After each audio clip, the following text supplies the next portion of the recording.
Hi everyone, John TheMorgile here, getting ready to do a new Flat Earth video for you. Hope you do enjoy it. As I've stated in several videos in the past, one thing that the Flat Earthers and Round Earthers can agree on is the fact that the world is a perfectly fixed reference frame. Of course, Globe Earth believers have been wooed into believing that this is completely natural and there's no problem with this singular fact in their model. While the ball Earth allegedly rotates endlessly on its axis faster than the speed of sound at the equator, nobody has ever felt or measured any of the alleged rotational motion inherent in the ball Earth theory. The distance as the crow flies between, say, San Francisco and New York City is about 2,900 miles. An extremely long distance which can only be appreciated on the human scale by maybe driving a car across the country. Averaging at 70 miles an hour, it would take 41 hours, almost 2 days driving non-stop with no brakes at that rate. That's no gas stops, no pee breaks. Now this is a very long drive, and it even takes 5 or 6 hours in a commercial flight traveling around 500 miles an hour. According to the standard ball Earth narrative, the point in space where San Francisco is, say, right now, will travel in an eastward direction, rotating with the ball Earth, arriving at the position where New York is right now in under 4 hours. This is tremendously fast, and yet not one shred of evidence exists in all of history to show this necessary motion actually exists. We're led to believe in the federal indoctrination system that the reason we can't tell that we're moving at this rate is because, we're all existing within the same reference frame as the face of the Earth as it spins, and only acceleration can be felt by the human senses or measured by devices which would otherwise detect such motion. The problem with this apologetic patchwork created to rearrange reality in order to allow for the possibility of a spinning ball Earth hypothetically is the simple fact that acceleration is built into the system of the ball Earth in several different forms. For starters, no one claimed that San Francisco's 4-hour journey to New York's current position, along with the spinning ball Earth, is in a straight line path, but is rather claimed to be a great curve owing to the allegedly spherical nature of the Earth, which should drop over 1,000 miles from one point to the other.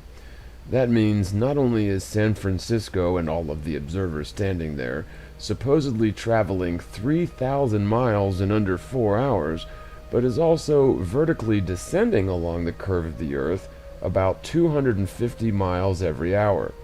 This is astonishing if you think about it. Standing still on the ball Earth equates to zipping along the curve of the Earth at a distance of about 2,900 miles in under 4 hours, while vertically descending over 1,000 miles in that same amount of time. Since we're dealing with two different axes of motion along a curvilinear path, there is a huge problem with the claim that we don't notice the Earth's rotational motion because we only notice acceleration, not uninterrupted motion along a straight line path. Again, I agree with the physical law that only acceleration is detectable according to an observer who is traveling at the same rate as his vehicle or the world he exists within. Acceleration is any change from traveling at a constant velocity along a straight line path, so it can mean a change in speed or a change in direction.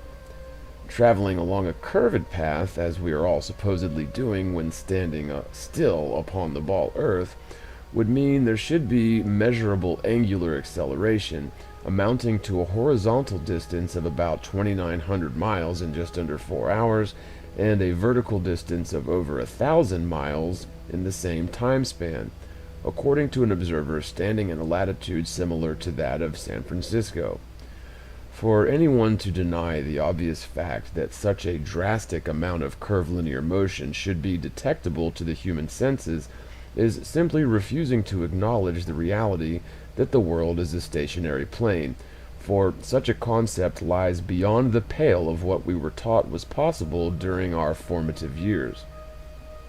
The simple truth is, there's absolutely no reason we should fail to recognize the necessary motion and acceleration involved within the 4 hours of rotation described insofar.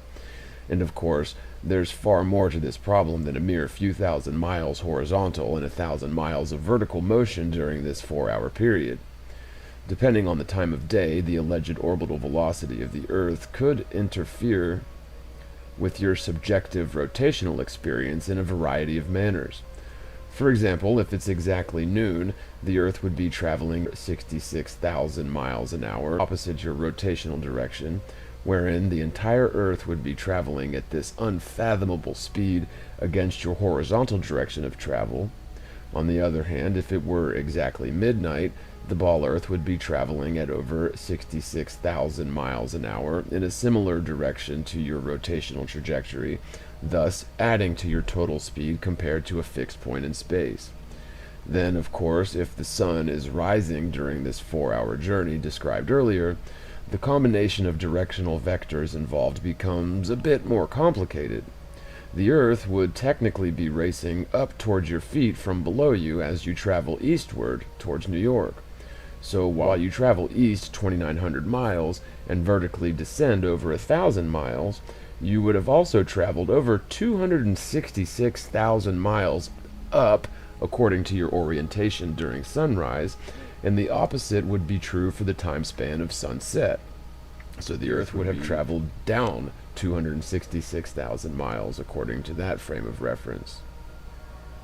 Let's not forget that the Earth's alleged axis of rotation is tilted at 23.4 degrees to the ecliptic plane, or the alleged path of travel of the Earth, this axis being rigid in space, which is the standard model's explanation for the seasons, of course.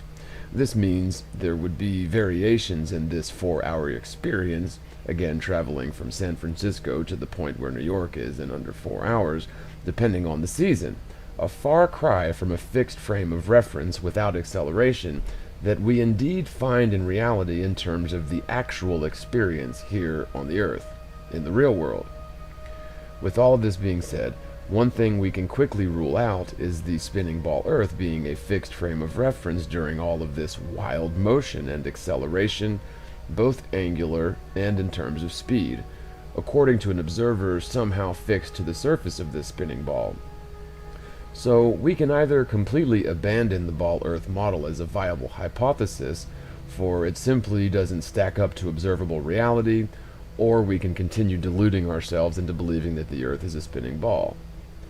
Now, the former would be the proper way to handle such a nonsensical theory, but unfortunately for us, we were all trained to believe in the ball Earth theory since we were just little children, with all figures of authority and science forcing us into this belief system unequivocally, even with sections in the textbooks teaching us how stupid and misled people were in the past who thought the Earth was flat.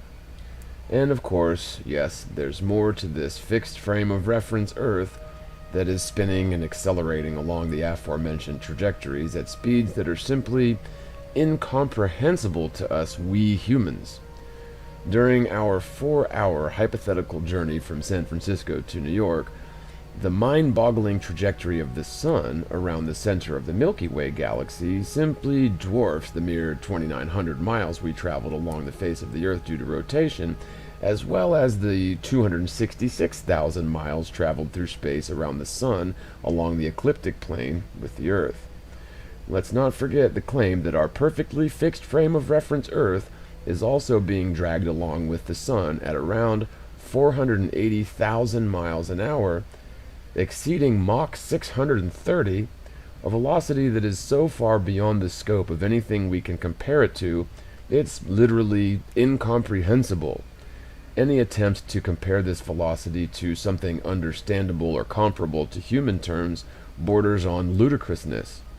The alleged velocity of the Sun and Earth around the galactic center would complete the trip from San Francisco to New York in about 20 seconds.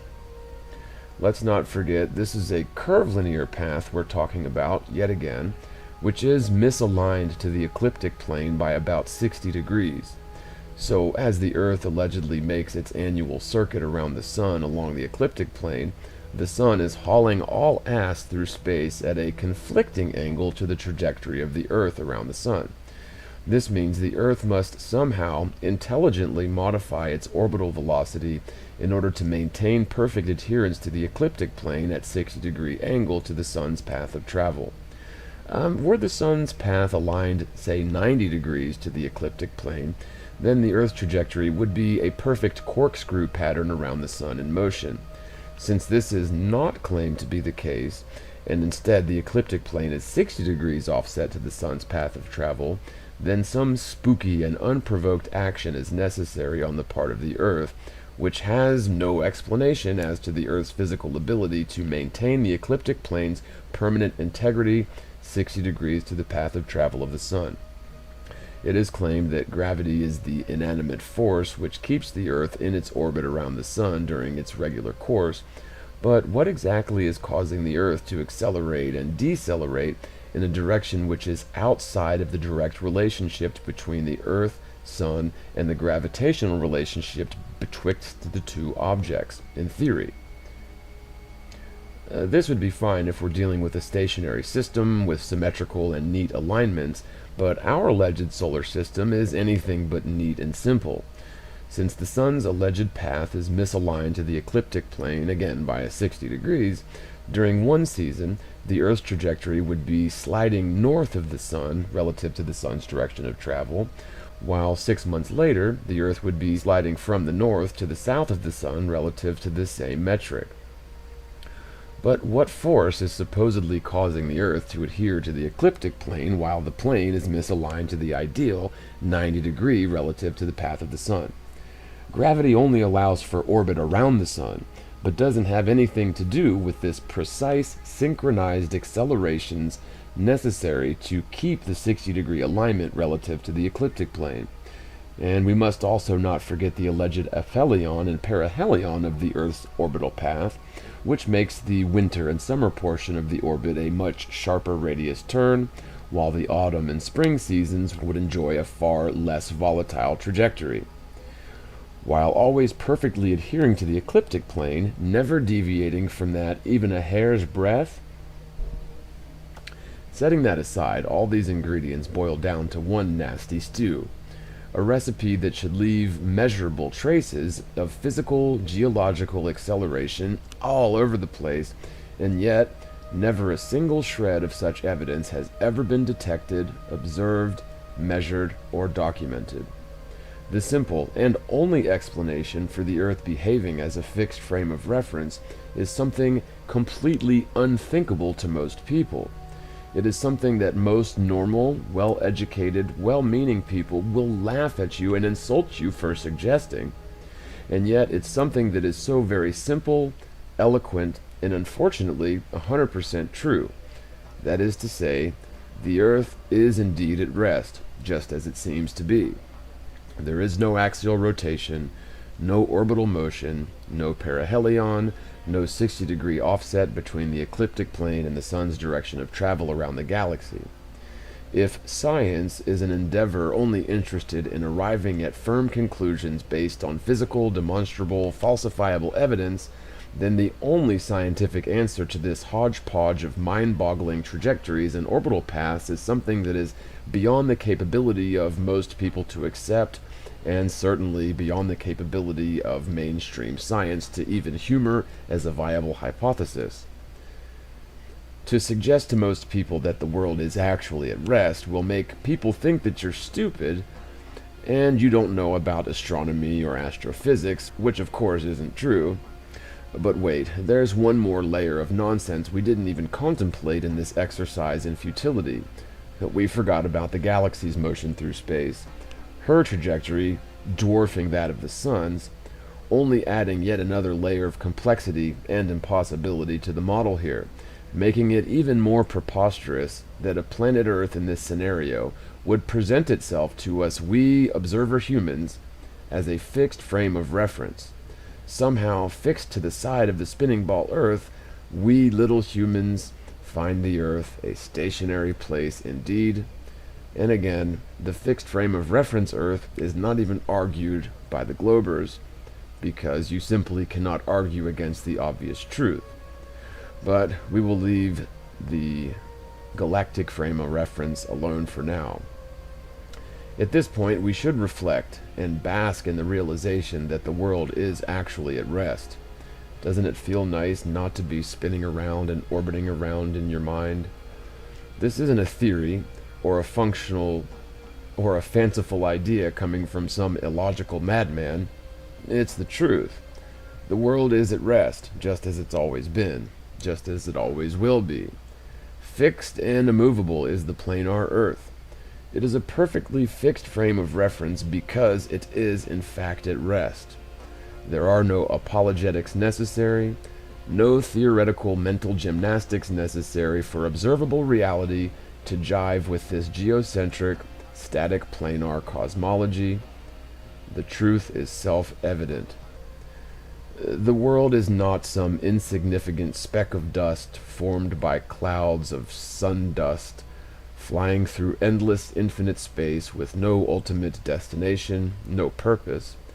Instead, the world is the awesome dielectric plane which houses the mystery of life in so many abundant forms. The earth has no rivals. There is nothing like unto the earth in the entire known universe. The earth is the only physical plane that we know of. The stars overhead are local, tiny, secondary features of the world, just as the sun and moon are. The heavenly luminaries are marvelous wonders of the Creator indeed, his signature reminding us that the Most High is an amazing, lovely Creator, far beyond our capacity to understand or certainly question, with the ability to create this majestic and massive world, and every creature that dwells within it. He has the ability to create countless pulsing lights above us, which have never moved their relative positions to one another, but constantly travel above around us night after night in circuits for thousands of years. But of course, that might seem a bit too simple, so the immaculate Creator of the all placed a few wandering stars, also known as planets, into the mix, which transcribe sacred geometric patterns over the course of their cycles. Yet another signature of the Most High winking at us as we struggle to unravel his mysteries. The infinite blackness and cold vacuum of space is a fantasy, a figment of the collective imagination, and in fact the dielectric planar Earth appears to be the crown jewel of all creation, the center stage of all things physical, and we have front row seats. Of course, we were created in the image of the Most High, not so much our physical bodies, but our curious and creative nature, our ability to logically plan and create things, build things, our ability to make mistakes and to learn from them. Our imperfections make us unique and alive, and we wonder how it all began. Perhaps the Most High, Creator of all things, left his signature within us and all around us all over the world, so that we may know him without ever having met him personally. We certainly know he's there, for this grand world and everything in it could not have simply sprang from the chaotic nothingness spontaneously as they claim. And yet many of us still question the existence of a Creator, somehow missing the detailed evidence of him literally everywhere we look. Instead of accepting our Creator as self-evident, many haughty men will invent a fantastical and cockamamie theoretical universe in order to elevate themselves to the apex position in the world and in the known universe. In their strong delusion of infinite space created from the chaos of nothing from a spontaneous explosion called the Big Bang, they have convinced themselves that there is no Creator and life is an accident that sprang from the earth by chance, our most ancient ancestors being a pile of inanimate soup. I'm grateful to the Most High God for finally freeing us from the strong delusion that has entranced and entrenched so many generations of our ancestors. While the simple beauty of the fixed and immovable planar Earth is majestic and wonderful, the complex mystery of the heavens leaves us baffled as to his handiwork. We have been blessed to live through this unique pinnacle of time, where all dark deceptions will be illuminated by the light of the truth. We must be patient with our loved ones, friends, and neighbors, who often scoff at us for standing up for such a seemingly worthless, boneheaded, and fruitless cause. But with these profound revelations comes great tribulation, and we must patiently wait for the world to wake up and catch on. While it is frustrating, precarious, and oftentimes uncertain, we have been promised the armor to withstand and the strength to overcome the tribulations that are the cost of this amazing and liberating revelation. I wouldn't trade it for the entire world, and while I am exhausted with this struggle, which offers little in the way of personal gain or worldly rewards, the spiritual expansion and relief from the chains of ignorance and monotony is spiritually fulfilling indeed. Big changes are on the horizon, and it is because of the great work of so many truthers out there, sparked by the light of truth, who put their personal reputations and relationships on the chopping block for the sake of the truth, that these coming changes are even possible. So thank you, truthers.